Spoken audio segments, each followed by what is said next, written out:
4. A'udzu billahi minasyaitonir rajim. Qul huwallazi dzara'akum fil ardi wa ilaihi tuhsyarun.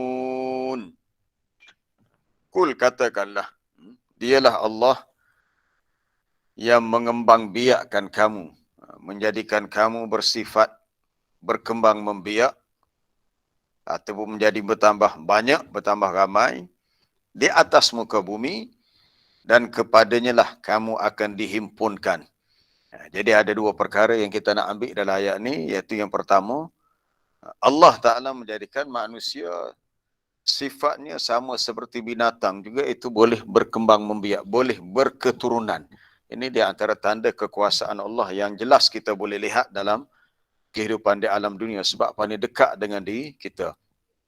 Yang kedua, kita kena sedar, di mana sahaja kita berada di atas muka bumi, di timur, di barat, di utara, di selatan, sebab manusia ni sifatnya bergerak, dia tidak statik, tapi sampai satu masa kita akan mati. Kita akan mati, kita akan meninggalkan dunia ini dan kita akan dihidupkan kembali selepas kematian. Jadi semalam kita dah baca dalam ayat 23 tentang manusia ni asalnya tiada. Asalnya kita tiada, maka Allah Ta'ala ciptakan manusia bermula dengan penciptaan Nabi Adam, yang bahan utama penciptaan Adam daripada tanah. Tanah bercampur dengan air. Sehingga bila sempurna kejadian fizikal, Nabi Adam ditiupkan roh, lalu hiduplah. Kemudian Allah Ta'ala menjadikan bagi Adam ada pasangan untuknya, Hawa. Lalu daripada kedua-duanya berkembanglah.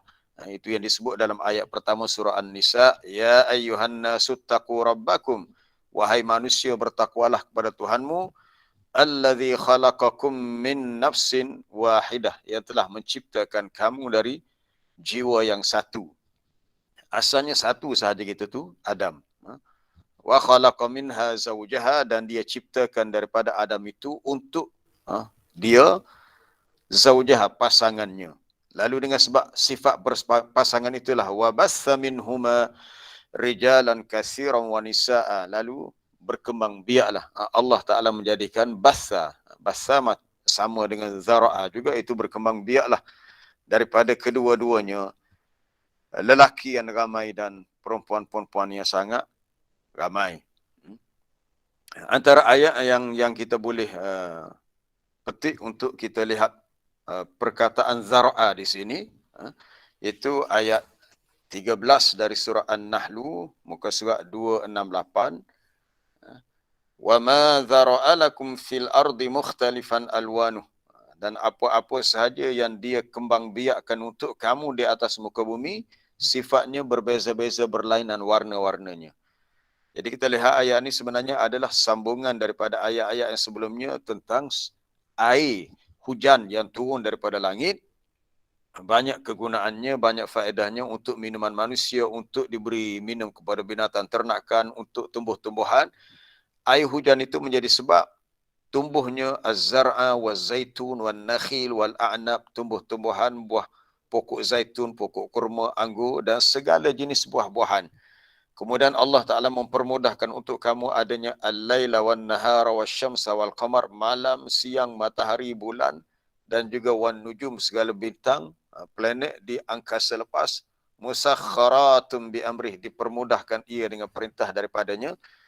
Kemudian disebut selepas itu dalam ayat 13, wa ma dzara'a lakum, apa yang dia kembang biakkan di atas muka bumi, yang kita lihat pelbagai jenis makhluk, pelbagai jenis spesies yang mukhtalifan alwanuh, bermacam-macam warnanya, termasuklah manusia. Manusia semalam kita dah bincang, ada hadis yang menyebut Allah Ta'ala ciptakan Nabi Adam, di mana dia telah mengambil qabdah, segenggam tanah daripada seluruh muka bumi yang pelbagai warnanya.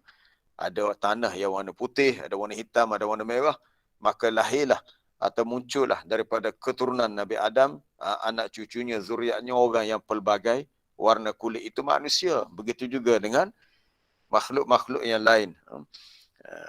Contohnya kita boleh rujuk dalam ayat 29 dalam surah Fatir, berhubung dengan sifat berbeza warna, asalnya daripada air hujan, tumbuhlah pelbagai jenis buah-buahan yang pelbagai warna. Begitu juga dengan bukit bukau dan sifat tanah.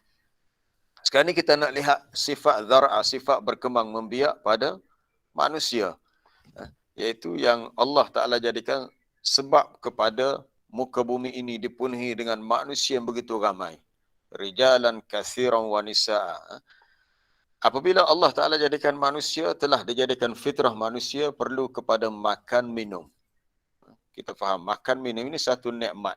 Disebut dengan imtinanan sebagai satu kurniaan daripada Allah. Dan dicukupkan keperluan makan minum untuk manusia. Rezeki itu dah disediakan. Dalam perbincangan ayat berhubung dengan apa dia itu, dabbah itu, kita dah bincang bahawasanya soal rezeki ia berhubung dengan ayat amman hadzal ladzi yarzuqukum. Dalam ayat sebelumnya kita dah bincang dalam bab rezeki. Baik. Apabila Allah Ta'ala ciptakan manusia dan dijadikan sifatnya perlu kepada makan, minum, maka inilah yang menjadi sebab kepada manusia ni ada syahwat, ada keinginan kepada makan, minum, memiliki harta, keinginan untuk hidup berpasangan. Itu adalah fitrah. Dan keinginan itu menyebabkan membawa kepada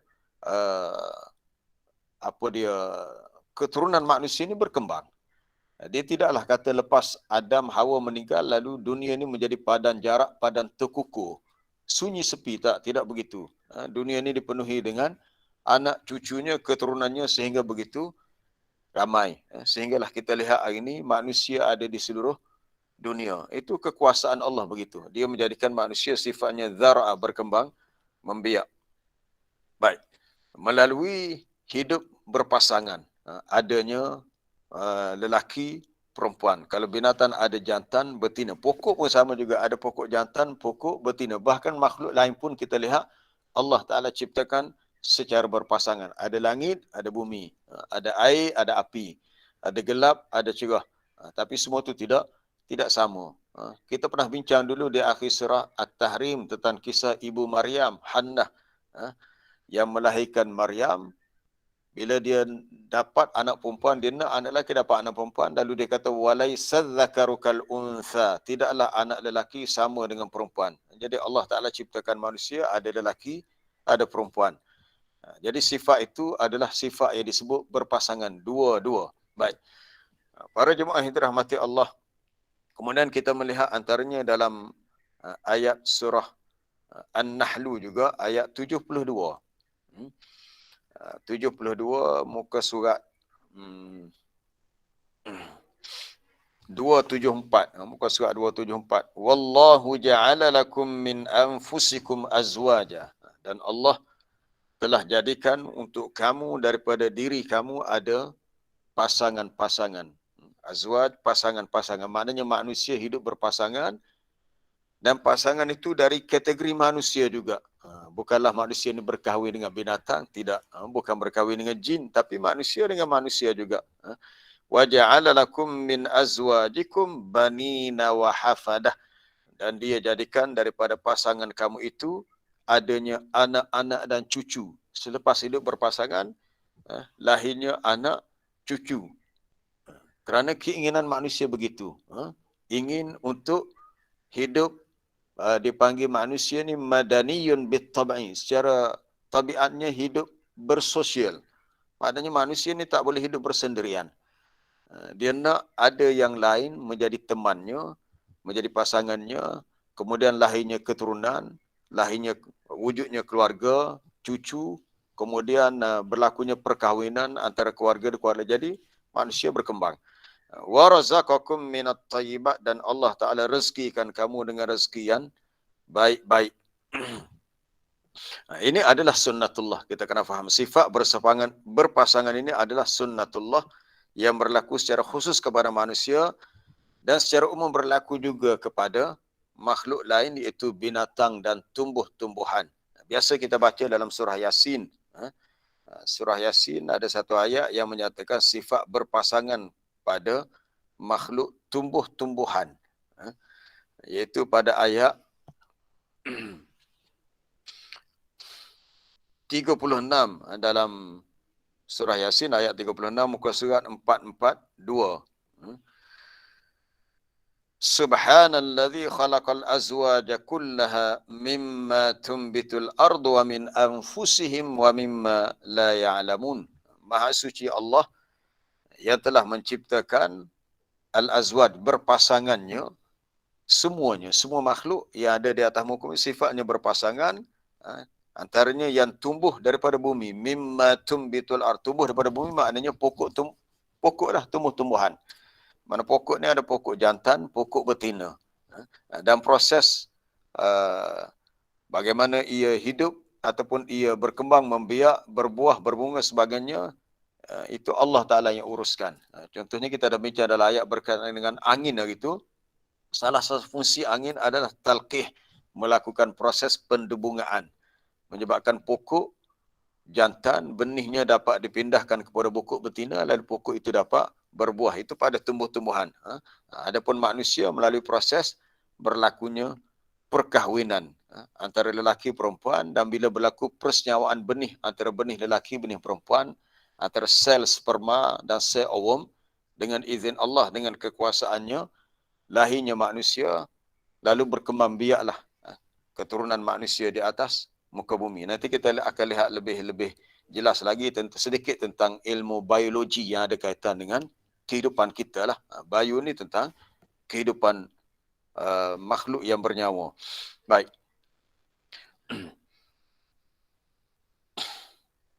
Allah Ta'ala ciptakan manusia, kita dah bincang kemarin, asal daripada tanah, kemudian keturunan manusia daripada air. Daripada air merujuk kepada air benih, air mani, yang Allah Ta'ala ciptakan, dalamnya ada sel. Sel yang disebut adalah sel sperma, yang kecil, yang apabila berlaku persenyawaan, dia boleh menukarkan benih itu, bertukar menjadi alaqah, segumpal darah, kemudian bertukar menjadi mudghah, seketul daging. Kemudian bila cukup sifatnya dah jadi janin, ditiupkan roh, sehinggalah bila cukup tempoh kandungan tu dah matang, dah cukup, biasanya 9 bulan, maka lahirlah anak itu menjadi salah satu manusia di atas muka bumi. Para jemaah yang dirahmati Allah, kita nak lihat ayat yang ke-11 dalam surah Asy-Syura. Surah Asy-Syura ni surah yang ke-42, muka surah 484. Muka surah 484. Itu pada ayat yang berbunyi, Fatirus samawati wal ard. Dialah Allah yang merupakan pencipta langit dan bumi. Iaitu tak ada siapa-siapa yang ciptakan langit dan bumi, melainkan Allah. Dialah yang pertama menciptakannya, dan tiada siapa yang berkuasa menciptakannya melainkan Allah. Ja'ala lakum min anfusikum azwaja wa minal an'ami azwajan yadhra'ukum fih. Kita nak lihat pada perkataan yadhra'u. Yadhra'u ni daripada zara'a jugalah. Cuma yadhra'u ni dia mari dalam bentuk fi'il mudhari'. Zara'a dalam bentuk fi'il madhi. Biasanya antara fi'il mudhari' itu present tense dengan zara'a fi'il madhi itu past tense. Allah Ta'ala jadikan daripada diri kamu adanya azwajan, pasangan-pasangan, dan daripada binatang ternakan juga azwajan, ada pasangan-pasangan juga, berpasangan. Yazra'ukum fihi, lalu dia kembang biakkan kamu padanya, iaitu padanya, pada muka bumi inilah. Maknanya menjadi ramai dan banyak. Adapun Allah Ta'ala itu laisa kamitslihi syai', tiadalah yang seumpamanya oleh sesuatu. Ini Allah Ta'ala nak beritahu dalam ayat ni, walaupun sifat manusia dan binatang ni berkembang membiak, berpasangan, Allah Ta'ala tidak sama dengan makhluknya. Dia adalah wahid ahad. Dia adalah Tuhan yang satu, yang tiada pasangan baginya. Dia bersifat lam yalid walam yulad walam yakul lahu kufuwan ahad. Dia tidak beranak, tidak diperanakkan, dan tidak ada sesiapa pun yang setanding, yang seumpamanya. Itu dia berbeza dengan makhluknya. Wa huwas samiul basir, dan dia bersifat maha mendengar lagi maha melihat. Dengan caranya lah yang kita tak ketahui bagaimana Allah Ta'ala mendengar, tapi dia mendengar. Kita mendengar dan kita tahu sifat mendengar kita sebeginilah. Baik. Di situ kita lihat adanya kalimah yazra'ukum fihi. Dia menjadikan kamu berkembang membiak. Sekarang ni kita nak fokus pada kalimah zara'a sebab kita nak kaitkan dengan doa yang saya akan sebut di akhir nanti. InsyaAllah kalau terlupa terus ingatkan doa. Perkataan zara'a juga terdapat dalam ayat surah Al-Mu'minun. Sama dengan ayat ni. Cuma bezanya ayat surah Al-Mu'minun ayat yang keberapa terlupa nak catatkan nombor ayat tu, iaitu yang berbunyi wa huwallazi zara'akum fil ardi wa ilaihi tuhsyarun. Ayat 79 surah Al-Mu'minun muka surat 347. Dan dialah Allah yang telah mengembangbiakkan kamu di atas muka bumi. Yang mana ayat sebelum tu sama dengan surah Al-Mulk juga. Ayat sebelum tu berbunyi wa huwallazi ansha'a lakumus sam'a wal absara wal afidah qalilan ma tashkurun. Kemudian diikuti dengan wa huwallazi zara'akum. Jadi bezanya kalau nak bandingkan dengan surah Al-Mulk, Al-Mulku bermula dengan kul huwallazi ansha'akum, diikuti kul huwallazi zara'akum. Itu berbeza dari segi gaya bahasa. Ayat dalam surah Al-Mu'minun ayat 78, 79 bermula dengan wahuwallazi. Jadi jalan ceritanya samalah, cuma gaya bahasanya yang berbeza. Itu Allah Ta'ala nak beritahu asal kejadian manusia ni tiada, kemudian diciptakan menjadi ada, bermula dengan Nabi Adam yang diciptakan daripada tanah, disempurnakan manusia dengan adanya pendengaran, penglihatan dan hati yang mereka boleh berfikir, tetapi amat sedikit yang bersyukur. Kemudian dialah yang menjadikan kamu bersifat zara'a, boleh berkembang membiak.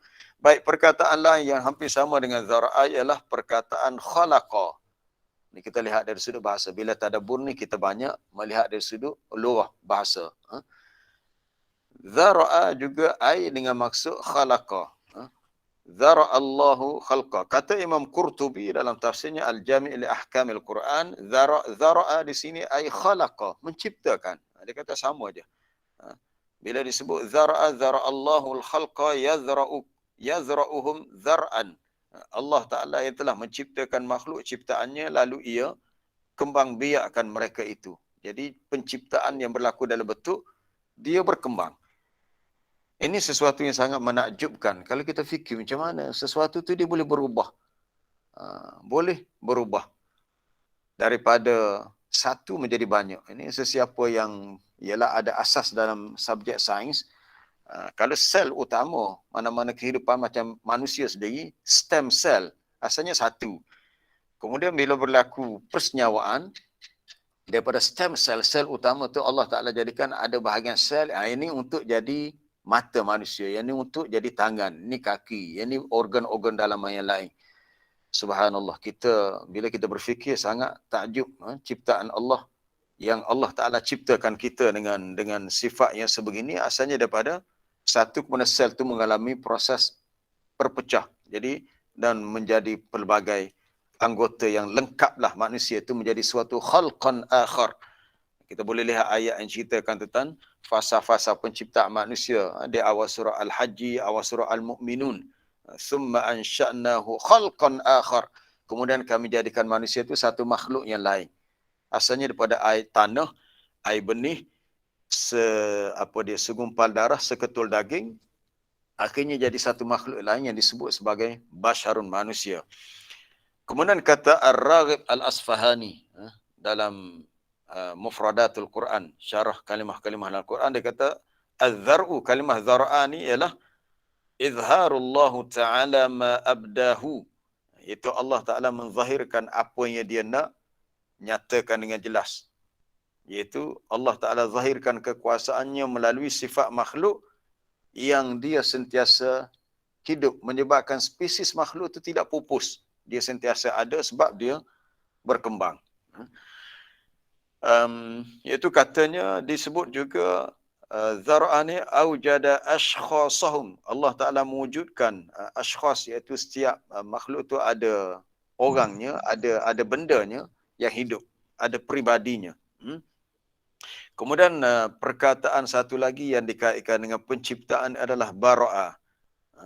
Jadi ada tiga perkataan, zara'a, khalaqa, bara'a.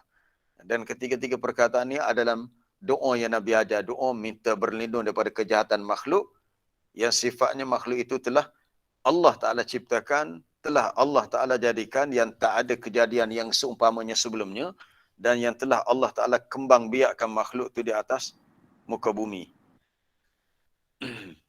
Baik. Kemudian kita nak lihat sedikit tentang kejadian manusia yang telah disebut tadi. Allah Ta'ala ciptakan keturunan manusia minal ma' daripada air, itu air yang bercampur antara benih lelaki dan perempuan, yang disebut nutfatin amsyaj, nutfah, air benih yang bercampur. Antaranya kita boleh rujuk dalam surah Al-Furqan ayat 54. Surah Al-Furqan dalam juzuk yang ke-19, muka surat 364. 364 ayat 54 yang berbunyi, وَهُوَ الَّذِي خَلَقَ مِنَ الْمَاءِ بَشَرًا فَجَعَلَهُ نَسَبًا وَصِهْرًا وَكَانَ رَبُّكَ قَدِيرًا. Dan dialah yang telah menciptakan ini manusia asalnya minal ma', daripada air. Maksudnya air benih itulah. Jadi air benih yang ada pada manusia, lelaki perempuan, bukan manusia yang buat, Allah Ta'ala yang ciptakan. Sebab ada orang-orang yang Allah Ta'ala tidak ciptakan untuknya, maka jadilah dia orang yang kita sebut mandul, yang tak dapat melahirkan anak. Ataupun mungkin benih tu ada tetapi tidak subur. Jadi Allah Ta'ala ciptakan daripada air itulah basyaran, manusia, maka dijadikan manusia itu sifatnya nasaban. Nasaban maknanya berketurunan. Wasihra, dan bersifat sihra, iaitu musaharah, hubungan persembandaan, hubungan dengan sebab perkahwinan. Jadi pertama hubungan manusia dengan manusia dengan sebab nasab, keturunan. Keturunannya mak ayah, ada anak, ada cucu, kemudian ada sepupu, pak saudara, mak saudara, datuk, nenek, itu nasab. Okey, itu nasab. Sama ada yang dekat atau yang jauh. Dan ada juga hubungan lain manusia dengan manusia dari sudut sihra, musaharah, persembandaan, iaitu hubungan kemanusiaan atas faktor perkahwinan. Dia bukan nasab. Iaitu kita lihat bila berlaku perkahwinan antara keluarga ni, antara besan, yang ni berbesan dengan itu. Yang tu jadi menantu dia. Yang ni kemudian yang ni pula jadi birasnya. Biras ipar menantu besan itu dipanggil hubungan sihra, sihrun. Sa, ha dan ra, sihr. Itu hubungan yang wujud kerana faktor perkahwinan.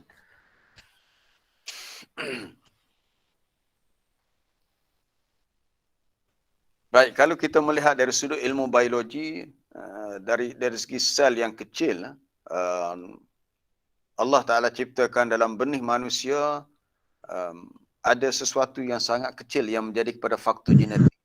Saya bukanlah guru sains, tapi saya ada asas pengajian sains sebab kita belajar di sekolah. Maknanya kita ada info tentang sains, dan sekarang ni kita boleh membaca dan boleh memahami. Bila kita baca, kita faham. Iaitu adanya apa yang disebut sel benih perempuan, dia ada kromosom XX. Sesiapa belajar sains, guru sains di sini tahulah. Maknanya dia ada dua, berpasangan dua sel XX. Sebab dia bentuk benang kecil yang bentuk silang. Manakala lelaki dia ada kromosom dan bentuk XY. Ada dua yang lain. Satu bentuk macam X, maknanya bersilang. Satu bentuk bercabang macam huruf Y. Dianya seperti benang, sebagai benang. Dia sebagai benang seperti struktur atau molekul yang mempunyai semua maklumat genetik organisma. Maksud kita lah, kita manusia. Kemudian dia boleh disalurkan daripada satu generasi kepada generasi seterusnya melalui gen, sel, seks. Iaitu benih yang ada pada manusia. Cuma kita nak lihat di sini, saya tertarik bila kita baca ayat ni, ialah kita nak kaitkan ayat ni sebenarnya masuk dalam subjek biologi. Tapi sedihnya dalam silibus biologi di sekolah-sekolah kita, teks ayat begini tak dimasukkan. Tak apalah, saya melihat itu dari segi umumnya begitu. Tapi bergantung kepada kepandaian guru yang mengajar subjek biologi. Kalau mereka ni ada asas ilmu tentang Quran, mereka boleh mengambil mana-mana ayat Quran, hadis-hadis yang ada kaitan dengan penciptaan manusia, kejadian manusia untuk dimasukkan dalam penerangan tajuk tu. Maknanya wujudnya gabung jaling, wujudnya kesepaduan. Itu yang disebut sebagai kurikulum bersepadu. Kalau KBSM, kurikulum bersepadu sekolah menengah contohnya. Kurikulum bersepadu maknanya kita nak sepadukan sebagai seorang Muslim antara ilmu wahyu yang disebut dengan ilmu nakli dengan ilmu akli, kita nak sepadukan. Maknanya bila pelajar tu belajar perkara ni, mereka boleh nampak kebesaran Allah melalui ilmu sains yang mereka pelajari. Mereka bukan hanya kenal Allah melalui subjek Quran, hadis, fiqh, tafsir dan sebagainya, tapi mereka boleh kenal Allah melalui subjek ilmu sains. Baik. Gen atau genetik, gen itu unik struktur dan fungsi bagi keturunan. Dalam konteks organisma hidup, kromosom ini disusun mengikut corak pasangan sepasang. Yang sepasang inilah yang kita nak kaitkan dengan ayat zar'a tadi, berkembang membiak. Sebab semua makhluk termasuk manusia, Allah Ta'ala ciptakan berpasangan. Itu jelas. Dalam surah Az-Zariyat, Allah Ta'ala menyebut, wa min kulli syai'in khalaqna zawjaini la'allakum tadhakkarun. Ayat 49 surah Az-Zariyat. Dan daripada setiap sesuatu itu kami ciptakan ianya zawjaini, berpasangan. Berpasangan. Ayat 49 surah Az-Zariyat itu malam tadi pun saya dah highlightkan ayat ini dalam intro kita untuk grup kita berhubung dengan manusia dan makhluk-makhluk lain seperti binatang, tumbuh-tumbuhan berpasangan. Begitu juga seawal diperintahkan segala makhluk yang hidup di zaman Nabi Nuh AS, tak kala berlaku banjir yang besar, semua kita tahu kisah tu, maka Allah Ta'ala suruh fasluk fiha min kullin zawjain ithnain. Maka bawakanlah segala makhluk yang hidup di atas muka bumi, semuanya dua-dua berpasangan. Cuba fikir kenapa Allah Ta'ala suruh Nabi Nuh berbuat begitu. Kerana banjir yang berlaku di zaman Nabi Nuh bukan banjir yang biasa-biasa, banjir seluruh dunia. Sehingga tak ada satu kawasan pun kecuali semuanya diliputi dengan air banjir yang besar. Hatta puncak gunung Everest sekalipun. Kita tahu di dunia ni kawasan yang paling tinggi banjaran Himalaya, sekitar di atas benua India lah, di Afghanistan, di Tibet, Nepal. Dan puncak yang paling tinggi di dunia adalah gunung Everest yang terletak di banjaran Himalaya. Semasa banjir besar zaman Nabi Nuh, puncak Everest pun tenggelam. Sebab itu bila anak Nabi Nuh kata, tak apalah, saya akan lari untuk menyelamatkan diri ila jabal, ke puncak bukit lebih. Nabi Nuh kata, hari ini la asimal yauma min amrillah. Tu boleh rujuk kisah tu dalam surah Hud. Pada hari ini tak ada siapa pun yang akan terselamat daripada perintah hukuman Allah ni. Tapi anak dia degil, tak nak ikut cakap ayah dia, akhirnya si anak itu tenggelam dalam banjir yang besar, matilah dia. Baik. Jadi di atas kapal Nabi Nuh, bahtera Nabi Nuh, yang bersama dengan Nabi Nuh bukan manusia sahaja, termasuk segala jenis binatang secara berpasangan. Ini Allah Ta'ala nak beritahu, bila berakhirnya banjir, pasangan-pasangan binatang itulah menjadi sebab kepada spesies binatang itu berkembang membiak. Berkembang dan membiak. Kemudian lahir pula dia punya nauk, pecahan-pecahan dia. Kita lihat contohnya, burung sahaja tu, kemudian burung macam-macam jenis burung.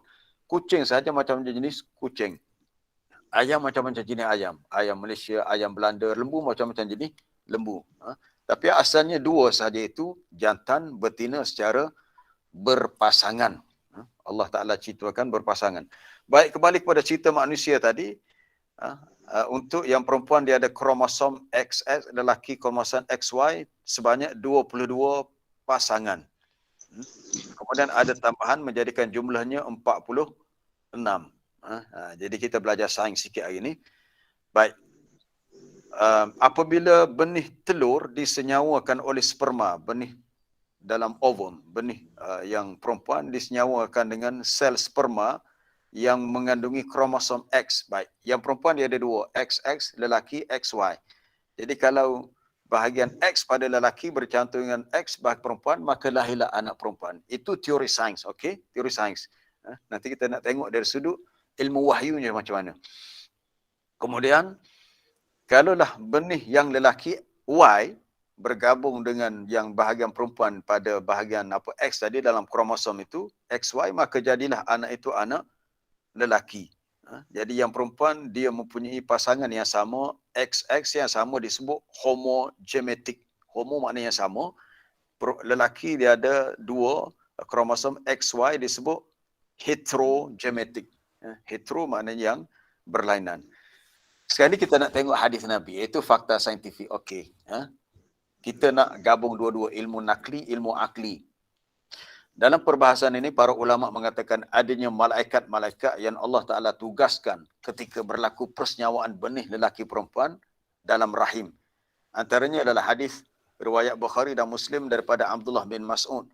Kata Abdullah bin Mas'ud, haddathana Rasulullah sallallahu alaihi wasallam wa huwa as-sadiqul masduq. Rasulullah sallallahu alaihi wasallam telah menceritakan kepada kami dan baginda ni seorang yang benar lagi dibenarkan, seorang yang bercakap benar lagi dipercayai kata-katanya. Itu katanya Nabi beritahu anna ahadakum yujma'u khalquhu fi batni ummihi 40 yawman nutfah. Bahawasanya seseorang di antara kamu dihimpunkan kejadiannya seawal dalam perut ibunya selama 40 hari dalam bentuk nutfah. Dalam setengah riwayat tak disebut yauman, semua disebut arba'ina, 40. Tak, dalam setengah riwayat tak disebut nutfah, disebut arba'ina, 40. Kemudian bertukarlah daripada peringkat awal nutfah menjadi alaqah. Berlakunya proses perubahan, pertukaran. Maknanya sel itu hidup. Sesuatu yang boleh berubah menunjukkan dia hidup. Kalau kita melihat di sekeliling kita, kalau sesuatu yang bersifat mati, dia sel tu tak akan berkembang. Kalau di rumah kita ada meja, ada kursi, meja kursi ni daripada kayu. Kalau dulu kita lihat saiz meja tu besar tu, 10 tahun lagi kalau meja tu tak rosak, bersatulah. Dia tak akan 10 tahun lagi meja tu membesar tak. Sebab sel-sel kayu dalam meja tu dia dah bersifat mati. Sebab dia diambil pada pokok yang telah ditebang, jadi dia dah mati. Tapi dia menjadi faedah untuk kegunaan manusia. Sama juga dengan rumah kita. Rumah kita ni sesuatu yang jamik, yang mati. Kita tunggu 5 tahun lagi rumah kita bersatu, dia tak akan membesar sedikit tak. Tapi manusia, tumbuh-tumbuhan, haiwan, dia mengalami proses sel tu berkembang, menyebabkan dia membesar ataupun dia membiak. Membesar dan membiak. Kita lihat contohnya benih pokok. Subhanallah. Kita sebenarnya nak fokus pada manusia, tapi tajuk ni sebenarnya membawa kita untuk kita melihat juga kehidupan yang lain. Alam tumbuh-tumbuhan. Cuba kita fikir macam mana benih biji lada, cili, butir lada tu, kecil ya, habbah kecil. Bila kita semai, macam mana benih butir lada hok kecil nipis tu boleh bertunas keluar. Orang Kelantan kata tubik cetih. Tubik cetih keluar kecil, dia punya tunas dia tu. Kemudian keluar dia punya batang dia, kemudian keluar daun dia. Akhirnya membesar-membesar, akhirnya jadi pokok lada. Begitu juga dengan butiran pokok durian lah, kita ambil contoh. Sekarang musim durian, musim rambutan. Para jemaah boleh rujuk ayat dalam surah Al-An'am tentang persoalan ini. Dalam juzuk yang ke-8. Inna Allaha falikul habbi wan nawa. Akhir juzuk ke-7. Muka surat 140 ayat 95. Inna Allaha falikul habbi wan nawa. Sesungguhnya Allah dialah yang menumbuhkan biji-bijian dan butir-butiran. Biji-bijian macam biji pokok padi, biji pokok lada, biji sawi, biji apa lagi, pokok gandum, dia bentuk habbah. Habbah ni bijian. Allah Ta'ala dengan kuasanya lah menjadikan biji itu boleh hidup dan berkembang. Mana boleh Sesuatu yang kita lihat mati tetapi sebenarnya dia hidup. Itu yang Allah Ta'ala sebut, yukhrijul hayya minal mayyit. Dia mengeluarkan benda yang hidup daripada benda yang asalnya mati. Butir, buah rambutan, buah apa tadi, durian. Kita lihat benda tu mati, tapi bila kita semai dia, letak atas tanah, dia mendapat air, mendapat udara, akhirnya benih, apa tadi, biji, butir, buah apa, rambutan, durian tadi, akhirnya dia bertunas. Keluarlah pokok. Manusia hanya menanam, tapi kuasa yang menumbuhkan pokok daripada bijian tadi Allah. Dialah Allah falikul habbi wan nawa. An-nawa ni bijian yang besar. Kalau habba tadi bijian yang kecil, butiran yang kecil. Nawa ni contohnya biji buah durian lah, besar. Kalau habba tadi yang lebih kecil macam pokok padi ataupun biji lada. Allah Ta'ala suruh kita berfikir bagaimana yukhrijul hayya minal mayyit wa mukhrijul mayyit minal hayy. Dialah yang boleh mengeluarkan benda yang hidup datang daripada benda yang mati, dan benda yang daripada benda yang mengeluarkan benda yang mati daripada benda yang hidup. Contohnya ulama kata macam biji telur ayam. Ayam, ibu ayam tu benda hidup, tapi daripada ayam itu dia bertelur, keluarnya telur. Telur tu mati. Telur tu mati. Kalau kita pergi ke kedai beli telur ayam, kita tengok banyak. Dia macam tu ya. Tapi apabila dia mengalami proses diberi haba yang panas, berlaku tindak balas, akhirnya apa dia, telur, bahagian dalam telur tu akhirnya bertukar jadi seekor anak ayam. Kita pun fikir macam mana boleh keluar anak ayam dan telur. Itu bukan kekuasaan kita untuk buat begitu. Itu kuasa Allah. Kalau kita balik buat sendiri memang tak jadilah. Kita nak cipta satu makhluk, kita campur air itu tak jadilah. Sebab kita tak ada kekuasaan begitu. Itu adalah kuasa Allah secara mutlak. Baik, para jemaah yang dirahmati Allah, kita nak habiskan hadis Ibn Mas'ud tadi, bila Nabi sebut daripada nutfah 40 hari, kemudian menjadi alaqah, segumpal darah, kemudian menjadi mudghah, kemudian yursalu ilaihil malak. Nabi kata diutuskan kepadanya malaikat. Diutuskan malaikat kepada si anak yang akan lahir daripada hasil persenyawaan benih tadi dengan izin Allah. Kalau Allah Ta'ala tak izinkan, ada setengah orang bila dibuat pemeriksaan, okey, dia bukan mandul, dia ada benih dan subur, tapi tak serasi antara benih sperma lelaki dengan ovum yang perempuan, tak serasi, menyebabkan mereka tak dapat cahaya mata. Bukannya mereka mandul. Di banyak kes-kes begini yang saya dengar dan sampai kepada kita, diberitahu oleh orang-orang yang memang berlaku perkara itu pada dia. Kemudian katanya pasangan itu sedia untuk berpisah sebab mereka tak dapat cahaya mata. Bila yang perempuan itu, bekas isteri itu kahwin dengan lelaki lain, dapat anak pula. Yang bila bekas suami dia kahwin dengan wanita lain, dapat anak pula. Itu kekuasaan Allah. Walaupun ada benih, jika Allah Ta'ala tak izinkan, mungkin atas faktor tak ada keserasian antara benih, maka tak lahirlah manusia. Kemudian malaikat diutuskan, lalu fayanfukhu fihi ruh, lalu dia tiupkan roh. Wa yu'maru bi arba'i kalimat, lalu diperintah dengan 4 kalimah, 4 perkara yang perlu ditulis. Yaktubu, lalu malaikat itu pun tulis rizqahu wa ajalahu wa amalahu syakiyun aw sa'idun. Rezekinya, rezeki si anak yang akan lahir itu, berapa banyak rezekinya, berapa tempoh kehidupannya di dunia, apakah amalannya, adakah dia golongan yang celaka atau bahagia. Kemudian ada hadis lain, riwayat Ibn Abi Hatim dikemukakan oleh At-Tabari dalam tafsirnya, malaikat yang ditugaskan untuk mengawal perkembangan benih itu daripada nutfah jadi alaqah, alaqah jadi mudghah. Betul lah, dalam subjek biologi tak ada pun hadis ni. Itu yang saya sebut malam tadi. Kalau kita tengok dalam teks-teks buku biologi yang ada di negara kita lah.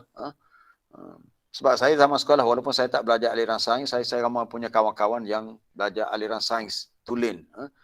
Dan kita memang meminatinya. Dan kita meluaskan pembacaan, khususnya kita nak gabung jalinkan antara ilmu wahyu, ilmu nakli dengan ilmu akli.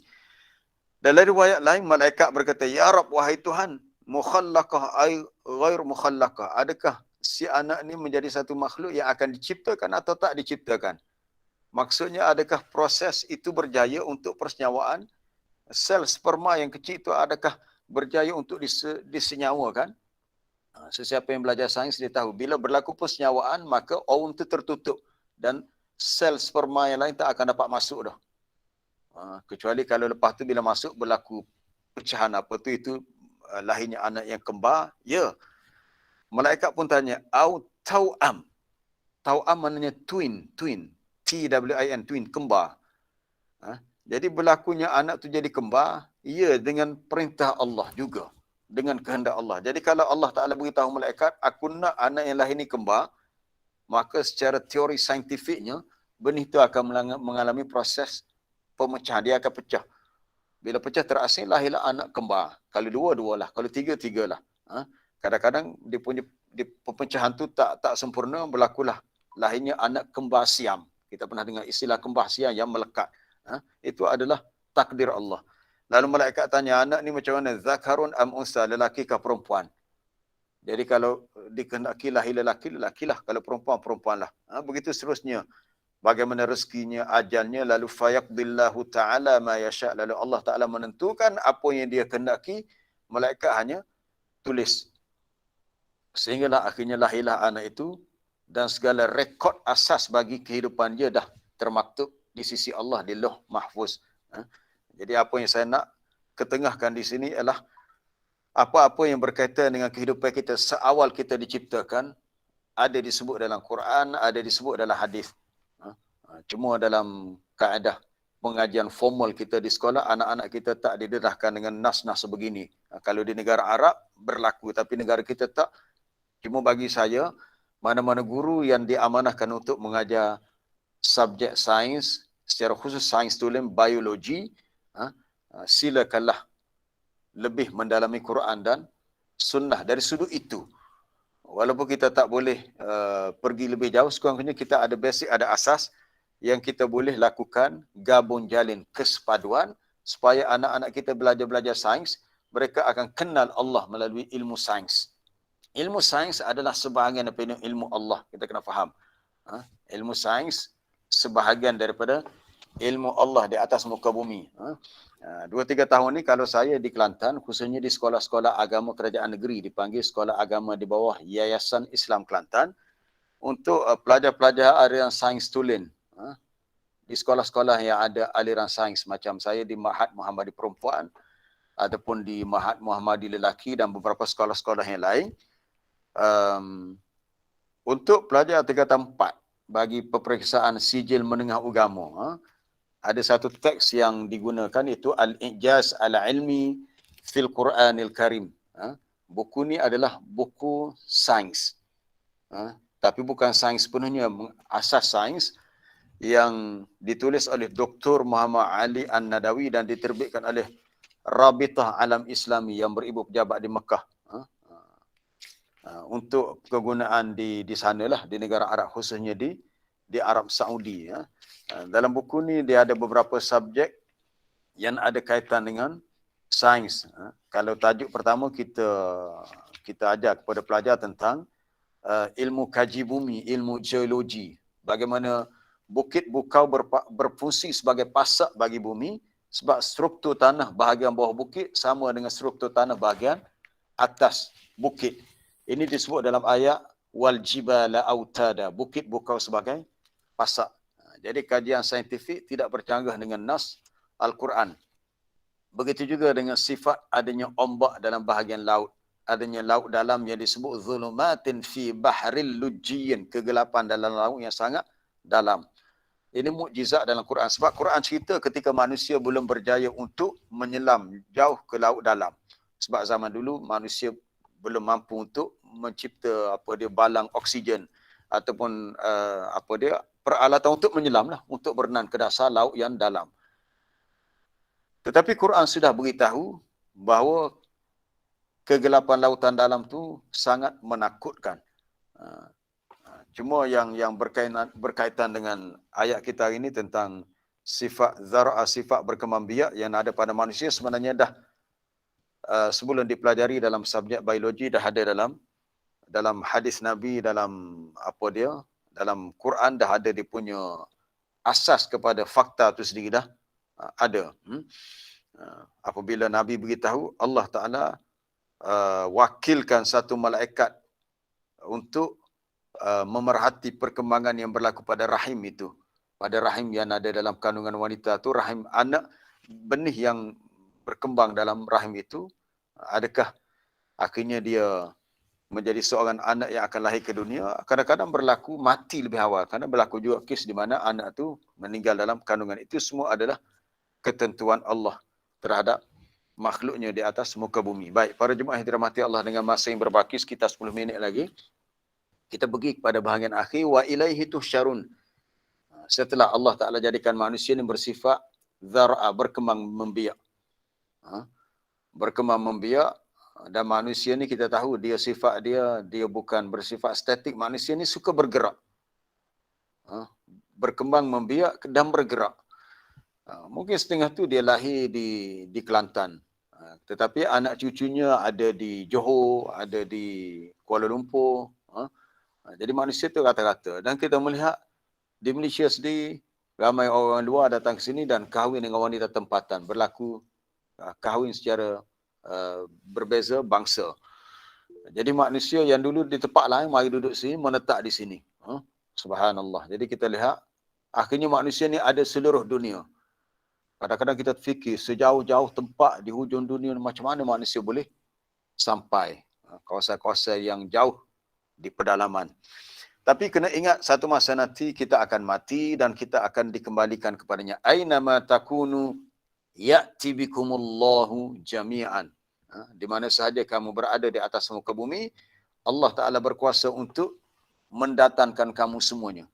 Maksudnya untuk kamu dibawa kembali bertemu dengannya setelah dibangkitkan daripada kubur.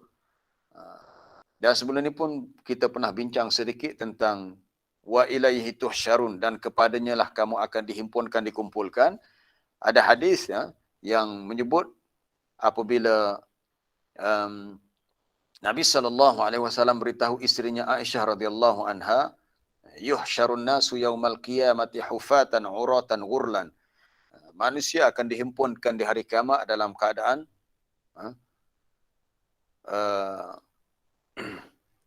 berkaki ayam, hufatan, maknanya tak ada selipar, tak ada kasut, dalam keadaan ghurlan, tidak berkhitan, sebagaimana asal lahirnya seseorang itu, dan juga uratan, bertelanjang, sebagaimana kita lahir ke dunia dalam keadaan begitulah kita, ya. Tak ada seorang anak pun lahir dah siap ada baju dah, tak. Begitulah. Semasa kita keluar daripada kubur, kita akan dibangkitkan daripada kubur dan keadaan macam tu juga. Dan dihimpunkan dalam keadaan macam tu juga. Semua manusia dihimpunkan asalnya dalam keadaan tak ada pakaian. Lalu bila Nabi cerita begitu, Aisyah kata, ya Rasulullah, macam mana ni? Malulah aku sebab dia kata, aku orang perempuan mestilah malu. Nabi kata, al-amru asyaddu min an yuhimmahum dhalik. Urusan pada hari itu sangat dahsyat, sangat berat, sehingga seseorang tu tak terfikir pun yang dia ni tak ada pakaian. Lebih keadaan suasana hari itu sangat huru-hara, sangat menyebabkan manusia memikirkan macam mana nasib dia, sehingga mereka tak sedar yang mereka nak kena macam tu. Kerana hari itu adalah hari yang Allah Ta'ala sebut, apa dia? Yauma yafirrul mar'u min akhih, hari di mana seseorang tu lari daripada saudaranya, wa ummihi wa abih, lari daripada ibu dan ayahnya, wa sahibatihi wa banih, lari daripada isteri dan anak-anaknya. Kerana likulli imri'in minhum yauma idzin sya'nun yughnih. Kerana setiap orang pada hari itu dalam keadaan sibuk dengan urusannya. Tak terfikir dah mana mak ayah, mana anak dia, mana adik-beradik dia, mana kawan dia. Bahkan tak sedar diri itu dalam keadaan tak berpakaian. Sebab fikir hak lebih besar lagi. Kalau sedar pun berpakaian tak boleh buat apa juga, sebab memang tak ada pakaian. Dan orang pertama yang Nabi kata, awalun nasi yuksa yaumal qiyamah Ibrahim. Manusia pertama yang akan diberi pakaian adalah Nabi Ibrahim alaihissalam.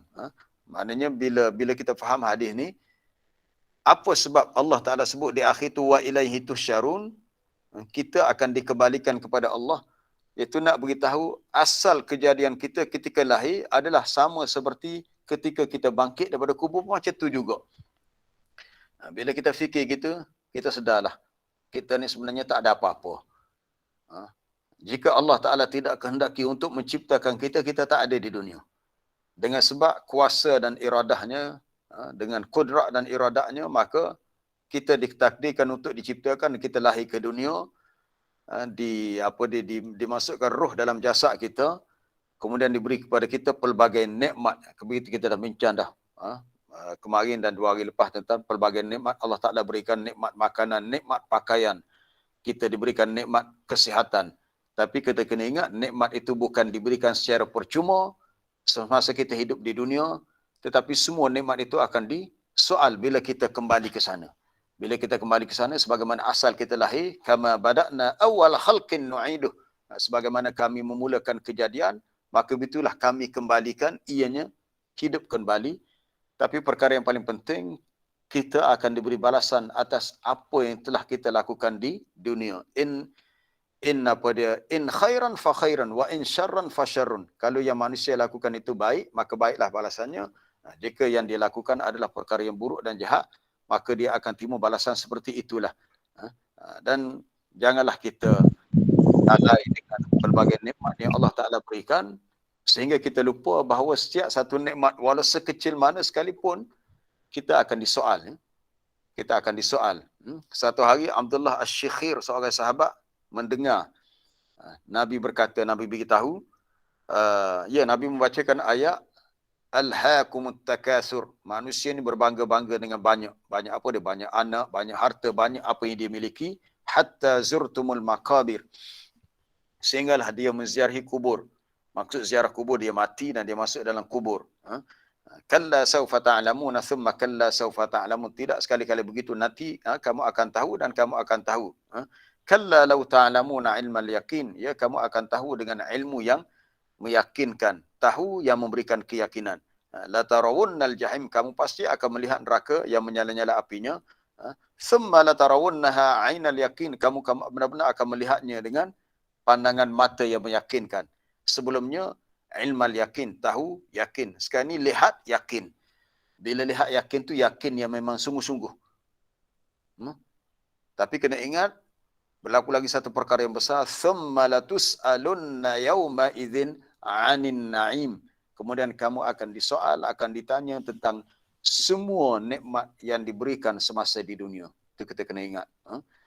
Kalau nikmat tu banyaklah soal jawabnya. Kalau nikmat tu disalahgunakan, macam mana kita mungkin berdepan dengan keadaan yang lebih sukar. Kita memohon kepada Allah keampunan di atas kelemahan, kekurangan kita.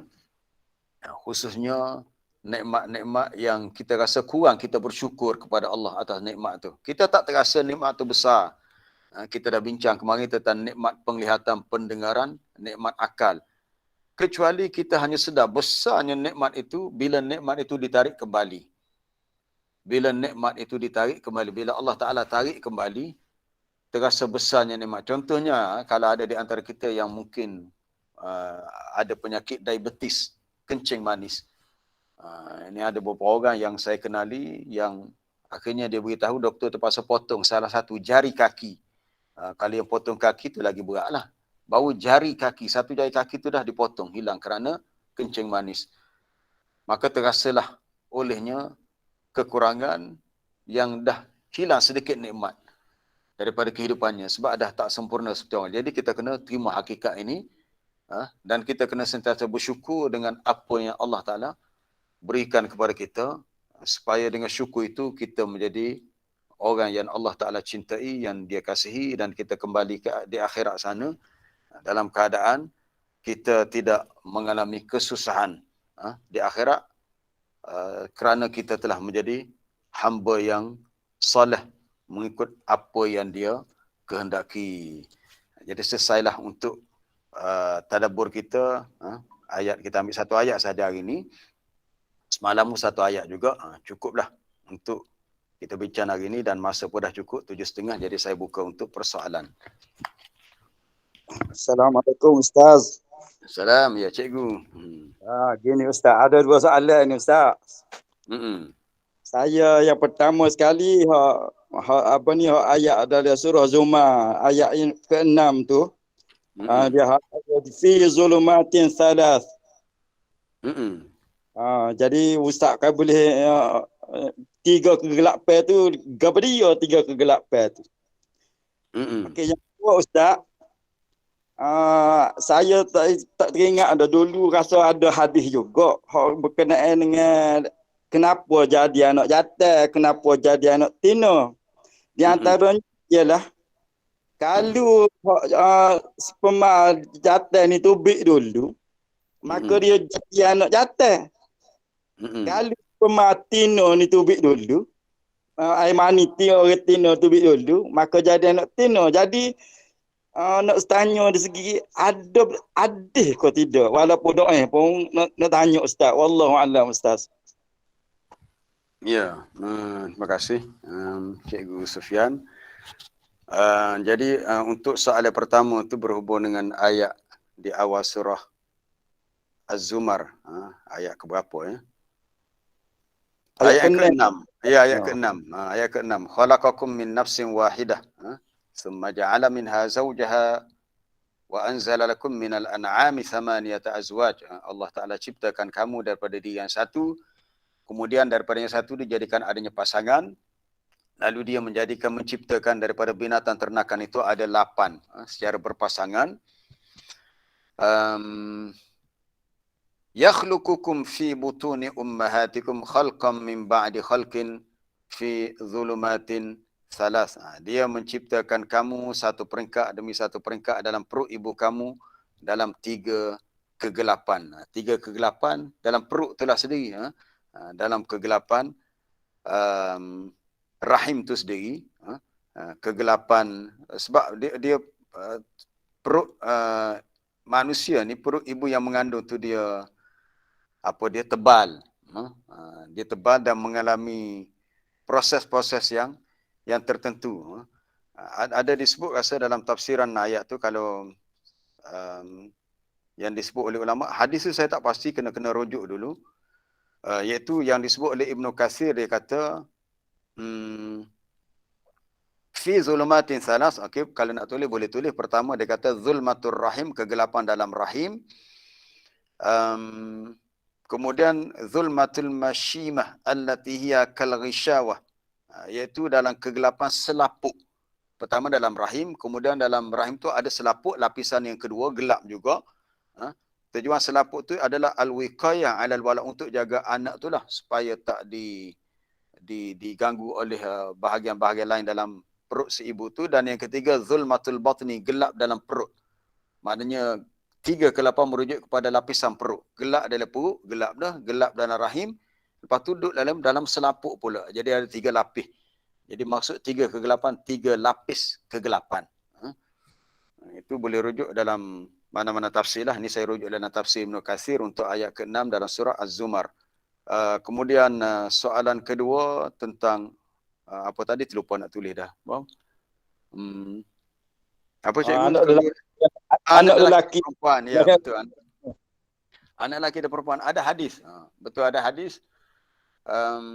Datang seorang Yahudi, dia pernah tanya, dia kata, kalau kamu betul-betul seorang Nabi yang Muhammad, bagaimana lahirnya anak itu lelaki perempuan? Dia sebenarnya hadis tu hadis yang sahih. Yahudi tu datang, kemudian dia jumpa dengan Abdullah bin Salam. Abdullah bin Salam pun Yahudi juga, kemudian dia masuk Islam. Lalu Nabi ceritalah, Yahudi tu kata, soalan ni hanya dapat dijawab oleh orang yang berstatus Nabi. Kalau kamu bukan Nabi, kamu tak akan dapat jawab. Nabi pun jawab, Nabi kata, sekiranya yang benih lelaki itu mendahului benih perempuan, maka lahirlah anak lelaki. Jika yang mendahului, maksud mendahului yang perempuan itu keluar dulu, maknanya kalau dalam istilah dipanggil istilah mencapai kemuncak seks, ketika berlaku hubungan intim suami isteri, maka yang lahir itu anak perempuan. Lalu Yahudi itu kata, benarlah engkau. Apa yang kamu sebut benarlah. Sebab apa yang dibaca dalam kitab Taurat pun begitu juga. Cuma dari segi kajian saintifik, dia mengatakan bila tadilah macam disebut tadi, bila kromosom yang X dalam bahagian pasangan kromosom perempuan itu keluar dan bergabung dengan yang X pada lelaki, maka jadi anak perempuan. Kalau yang X pada perempuan itu dua-dua X bertemu dengan yang kromosom yang Y pada lelaki, XY, maka akan jadi anak lelaki. Itu yang teori saintifik itu yang manusia kaji secara zahirnya. Ataupun yang Nabi sebut ini secara yang gaibnya, ilmu gaib. Jadi apa yang Nabi sebut itu, itulah yang lebih tepat. Apa yang manusia kaji itu ihtimal dalam dua lagi. Mungkin betul, mungkin tidak. Katakanlah, Allah Ta'ala boleh ubah. Allah Ta'ala boleh ubah. Katakanlah bila berlaku, saya pun tak berani nak komen jauh sebab ini ada kaitan dengan ilmu perubatan. Mungkin doktor lebih tahulah. Katakanlah yang kromosom X bertemu dengan Y. Secara saintifiknya akan jadi lelaki lah. Tapi kalau Allah Ta'ala kehendaki jadi perempuan, tak tahulah. Kita kata kalau berlaku kecelaruan genetik begini, inilah kadang-kadang lahir yang kita kata jadi khunsa. Khunsa ni maknanya orang yang ada dua alat jantina. Tak lelaki, tak perempuan. Cuma dari segi fiqhnya kena lihat kalau dia buang air kecil, yang mana lebih berfungsi. Sama ada anggota kelamin lelaki atau perempuan. Berlaku kecelaruan maknanya seorang yang lahir, dia lelaki tetapi lebih dominan kepada sifat keperempuanan. Antara yang resesif dengan yang dominan. Kadang-kadang orang yang perempuan tetapi dia punya penampilan lebih kepada lelaki. Maka wujudlah istilah kita kata seperti kalau perempuan lebih kepada lelaki, tomboy, pancake. Lelaki yang lebih kepada perempuan yang disebut sebagai pondan sebagainya. Istilah kita. Dan perkara ini sebenarnya tak terlepas daripada ketentuan Allah kepada makhluknya. Cuma bila benda tu tak ada kawalan, dia akan jadi kerosakan yang ialah sebab sifat seksual ni sifat yang ada pada manusia, sifat berpasangan. Kalau benda tu tak dikawal, maka jadilah seperti yang berlaku dalam dunia sekarang, istilah LGBT, lesbian, gay, bisexual dan transseksual, LGBT. Maknanya manusia hanya fikir untuk memenuhi keinginan syahwat seksual. Benda tu ada, tetapi bila tak dikawal mengikut hukum-hukum agama, maka akan merosakkan manusia itu sendiri, kerana manusia tidak sama dengan binatang, bahkan lebih rosak daripada binatang. Kita pun tak tahu adakah dalam kalangan binatang berlakunya homoseksual dan lesbian, kita tak tahu.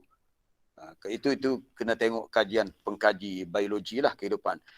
Itu yang saya boleh respon untuk soalan cikgu tadi. Silakan kalau ada soalan lain sebelum kita berhenti.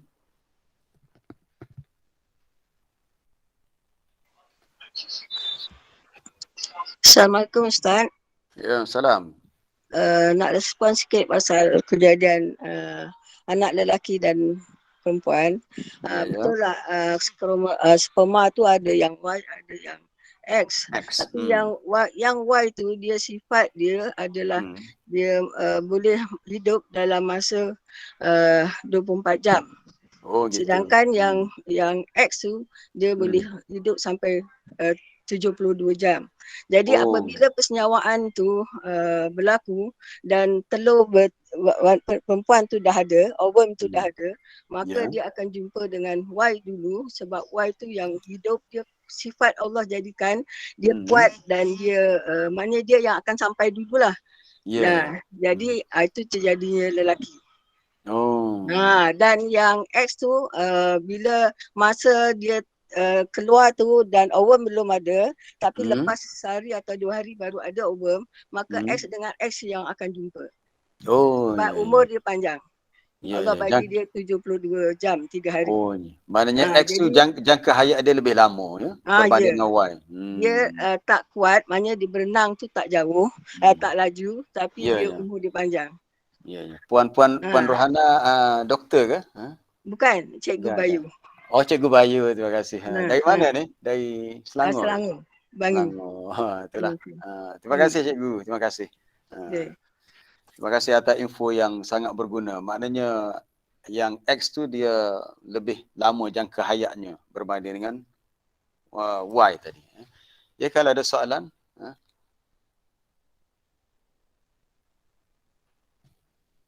Tak ada soalan. Soalan bertulis. Assalamualaikum.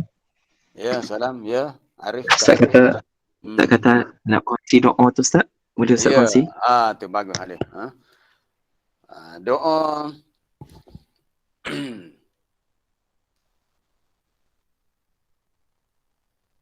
daripada Abdul Rahman bin Khambash radhiyallahu anhu, anna Rasulullah sallallahu alaihi wasallam qala atani Jibril. Nabi pernah beritahu, Nabi kata datang kepada aku malaikat Jibril. Dia ada cerita dia. Satu malam Nabi pergi satu tempat, Nabi diganggu, dikacau oleh makhluk jin. Mana-mana ruang tempat, lorong Nabi pergi ada jin yang mengganggunya. Nabi pergi kawasan-kawasan yang lembah apa, tempat laluan pun ada jin yang ganggu. Lalu datang Jibril beritahu, ya Rasulullah, dia kata, ya Muhammad, kul, katakanlah. Nabi kata, ma aqulu, aku nak kata apa? Bacalah doa ni. Jibril yang ajar kepada Nabi doa ni. A'udzu bikalimatillahi tammat allati la yujawizuhunna barrun wala fajir min syarri ma khalaqa wa dhara'a wa bara'a. Tak apalah, nanti doa ni saya akan post dalam grup kita, dalam grup WhatsApp dan grup Telegram untuk sama-sama kita boleh baca. Aku berlindung dengan Allah dengan kalimahnya yang sempurna, yang mana tidaklah kesempurnaan itu dapat ditambah oleh sesiapa yang baik atau sesiapa yang jahat. Berlindung dengan kalimah-kalimah Allah yang sempurna daripada kejahatan segala makhluk yang dia ciptakan, yang dia kembang biakkan, yang dia jadikan daripada awal kejadian. Berlindung daripada apa? Daripada segala kejahatan makhluk yang dia ciptakan, makhluk yang dia kembang biakkan. Min syarri ma khalaqa wa dhara'a. Sebab kita bincang hari ini tentang perkataan dhara'a. Berdasarkan hadis ni kita faham bahawa segala makhluk yang hidup di atas muka bumi memang ada sifat syarrun, sifat kejahatan. Ada sifat kejahatan.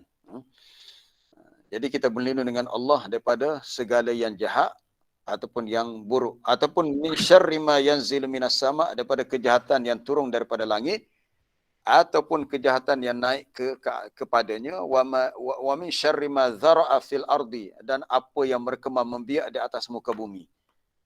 Contohnya binatang-binatang yang berbisa, yang buas. Mungkin kita tebas-tebas semak, buan rumput, tiba-tiba ternampak ada telur ular, kata contohnya. Dia pun membiak. Jadi kita berlindung dengan Allah kepada kejahatan makhluk sebab dia binatang yang bahaya, berbisa, begitu juga kala jengking dan sebagainya. Dan juga berlindung daripada kejahatan berlakunya fitnah, fitanil laili wan nahar. Kejahatan segala fitnah di waktu malam dan siang. Wa min syarri kulli tariqin yatruku illa tariqan yatruku bi khairin. Segala kejahatan yang muncul, yang datang, kecuali yang datang itu datang dengan baik, ya Rahman. Hadis ini hadis yang sahih. Nanti saya akan hantar tag hadis ini dalam grup kita lah. Baik, itu saja untuk hari ini. Rasa tak ada lagi soalan yang lain. Soalan bertulis tak pasti. Baik. Cara baca isti'adzah. Disunat baca ketika mulakan bacaan Quran. Kena mulakan surah baru, lebih afdal kau baca semula isti'adzah itu. Tak perlu. Dia kaedah baca isti'adzah sama ada kalau kita nak memulakan bacaan di awal surah, kita baca isti'adzah dan basmalah. Tapi jika kita mulakan bacaan ayat tu di pertengahan surah, memadai kita baca isti'adzah. Tak perlu basmalah. Tak perlu basmalah. Kalau kita baca dah ayat tu katakanlah di pertengahan surah, kemudian surah tu dah habis dah selesai, kita nak masuk surah yang lain, cukup dengan kita baca basmalah je. Tak perlu diulang isti'adzah. Kerana wa idza qara'tal Quran fasta'iz billah. Apabila kamu nak memulakan bacaan Quran, maka bacalah isti'adzah itu, a'udzubillahi minasyaitonirrajim. Bila kita bercakap, sebaiknya ialah kalau ada keperluan kita berhenti. Sebenarnya kita bila baca Quran dia kena jaga adabnya. Adabnya maknanya kalau ada seseorang nak bercakap dengan kita, dia kena minta izin dulu supaya kita boleh berhenti. Kita berhenti dulu baru kita bercakap. Dan kalau kita nak mula balik, ya kita dah dikira isti'naf, memulakannya. Kalau kita kata nak sambung, ialah kita sambung. Jadi ada dua pilihan, sama ada kalau kita niat nak sambung daripada sebelumnya, kita terus baca, Tapi sebenarnya lebih baik kita memulakan dengan a'udzubillah. Sebab seolah-olah kita dah putus dah tadi. Dengan sebab adanya percakapan. Bagaimana pula dengan cara baca sadaqallahul azim, afdalkah baca? Sebenarnya tak warik dari mana-mana riwayat pun, tak ada pun. Itu hanyalah dari segi adat kebiasaan. Adapun ayat yang sebut kul sadaqallah itu bukan lepas selesai baca Quran, itu secara umum. Sebab ayat tu ada kaitan dengan kisah Nabi Yaqub dan juga makanan-makanan yang ada cerita dia. Kul sadaqallah fattabi'u millata Ibrahim. Adapun baca sadaqallahul azim selepas Quran itu tidak warik, yang tidak ada. Yang ada hanyalah kita baca apa dia? Allah lupa dah. Subhanakallahumma bihamdika asyhadu an la ilaha illa anta, aku tak silap. Ada bacaan. Tapi kalau tak baca apa-apa pun tak jadi masalah sebagai tanda penamak bagi pembacaan kita tadi. Okey, doa tadi dah. Assalamualaikum Ustaz. Satu Ya, nak tanya. Kalau kan yang surah At-Taubah kan tak ada bismillah kan? Ya. Kalau kita baca ayat yang di tengah-tengah dia macam kita baca saja Ya. macam kita lepas ngaji kan baca separuh, lepas tu biasanya nak baca sambung lagi. Kalau baca macam tu kan ada boleh tak baca bismillah? Sebenarnya baca di tengah tu tak perlu bismillah. Baca di tengah tu tak perlu bismillah. Cukup dengan a'udzubillah. Sebab kaedah baca kita baca basmalah sebenarnya di awal surah. Sebab basmalah itu ditulis di awal surah. Tapi untuk surah At-Taubah tengah-tengah pun tak payahlah. Mana-mana soalan pun tak payah. Memang tak payah. Jadi kalau kita nak mulakan dengan bacaan di tengah, sebenarnya yang lebih afdal adalah kita terus baca a'udzubillah sahaja sebagaimana kita baca di awal surah. Kalau ada pendapat qurra lain mengatakan boleh baca basmalah di pertengahan surah, kita melihat jalan yang lebih selamat untuk keluar daripada kekhilafan adalah tidak membacanya. Sebab asalnya di awal surah memang tak ada basmalah dan tak ditulis pun basmalah. Selama mana seorang tu berada dalam keadaan tidak berpakaian tu, wallahu alam, tak diberitahu dalam nas hadis tu, tak diketahui, tempohnya tak diketahui. Bagaimana juga keadaan para rasul, ya sama juga. Para rasul pun sama juga, tak ada pakaian juga, kecuali setelah diberi pakaian. Cuma dalam hadis tu Nabi beritahu Nabi Ibrahim alaihissalam orang pertama yang awalun nas yuksa yaumal qiyamah. Manusia pertama yang akan diberi pakaian. Kemudian orang lain pun akan turut diberi pakaian. Tapi berapa lama tu saya tak boleh nak jawab sebab tak ada dalil yang kita boleh rujuk untuk menyatakan berapa lama. Bagaimana kita nak sihat orang yang merasakan dirinya dibuat orang. Macam terkena ilmu sihir lah. Ilmu di buatan orang. Lalu dia sibuk pergi dan berhabis untuk jumpa bomoh dan ustaz. Kononnya dia berikhtiar. Sebenarnya kita kena yakin. Kita tak boleh buat andaian, assumption. Bahasa Inggeris itu assumption. Kita buat satu andaian, sangkaan, aku ni sakit. Orang Kelantan kata aku nak buat kau ke ni. Orang buat aku ni. Buat ni maknanya dihantar ilmu sihir lah. Ilmu santau ke apa. Tak, kita pergi hospital dulu. Jumpa doktor, buat diagnos dulu, buat pemeriksaan, cek apa sebenarnya takut. Kita tak boleh nak buat andaian dalam keadaan benda tu kita tak pasti. Boleh jadi buatan orang, boleh jadi tidak buatan orang. Ini banyak berlaku. Saya pernah dengar kes orang tu dia tak mahu jumpa doktor, tak suka pergi hospital. Bila sakit dia kata dia ni kena buatan orang. Dia kata ada orang dengki. Lalu dia jumpa bomoh kata betul lah kamu kena buatan orang. Bomoh memang sukalah sebab itulah peluang dia nak dapat pengeras tu. Jadi sebabnya kita pergi hospital dulu. Kalau doktor kata memang penyakit ni tak boleh dikesan, tak tahu puncanya, kita kata mungkin ada kaitan dengan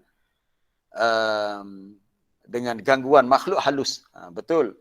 Kita tak nafikan. Kadang-kadang penyakit tu dia berlaku ada gangguan makhluk halus. Cuma kita kena bertindak mengikut step yang betul lah. Tidak boleh terus kita membuat andaian sebelum kita membuat pemeriksaan. Kadang-kadang kita sakit situ sini, kita kata ni sakit ni mesti ada gangguan jin apa sebagainya. Tapi bila pergi jumpa doktor, rupanya betul. Bila dibuat X-ray, MR2 sebagainya, baru nampak penyakitnya di sini. Jadi kita berhenti setakat itulah. InsyaAllah kita sambung lain kali. Masa kita dah cukup, dah 7.50. Terima kasih kepada semua yang bersama pada hari ini. InsyaAllah kita jumpa lagi esok, hari Sabtu. Dan insyaAllah hari Selasa ni kita cuti lah. Hari Raya dah. Kita tinggal beberapa hari lagi untuk sambut Idul Adha. Sehingga bertemu lagi. Assalamualaikum warahmatullahi taala wabarakatuh. Waalaikumsalam.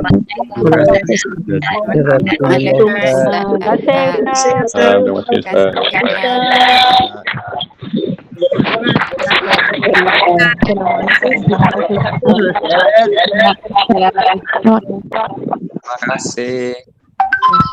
Jazakallah khairan katsiran. Assalamualaikum. Jazakallah khairan.